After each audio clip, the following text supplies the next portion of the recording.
Hi friends, ప్రకృతిలో అనేక రకాల ఔషధాల మొక్కలు ఉన్నప్పటికీ వాటన్నిటిలో ఇదొక ప్రాముఖ్యమైనటువంటి మొక్క అని చెప్పొచ్చు. అందరికి తెలిసినటువంటి వేప చెట్టు. వీటి యొక్క ఆకులు ఉపయోగాలు చాలా అంటే చాలా ఉన్నాయి. మా పూర్వతాతలు ఎక్కువగా ప్రతి ఏడాది కూడా జ్వరం రాకుండా ఉండడానికి, విష జ్వరాలు రాకుండా ఉండడానికి వీటి ఆకులు తీసుకొని దంచి ఆ రసాన్ని కుటుంబం మొత్తం తాగేవారండి. ఈ విధంగా మా పూర్వతాతలు ఈ యొక్క ఔషధాన్ని వాడేవారు. పెద్దవారికి చిన్నవారికి కూడా దురదలు కానీ స్కిన్ ఎలర్జీ ఉంటే కనుక ఈ ఆకులను దంచి శరీరమంతా పూసుకుంటే దురదలు, స్కిన్ ఎలర్జీ మటుమాయమైపోతాయండి. వీటి యొక్క కాయలు, పళ్ళు నుండి కూడా నూనె తయారు చేస్తారు. ఆ నూనెని చిన్నపిల్లలకు ఎక్కువగా వాడండి, చాలా అద్భుతంగా పనిచేస్తుంది.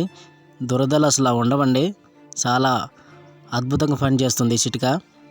ఉపయోగించండి. మీ ఏరియాలో ఇవి దొరికితే రోజు ఒక ఆకు ఉదయాన్నే తినండి, మీరు ఆరోగ్యవంతులుగా ఉంటారు.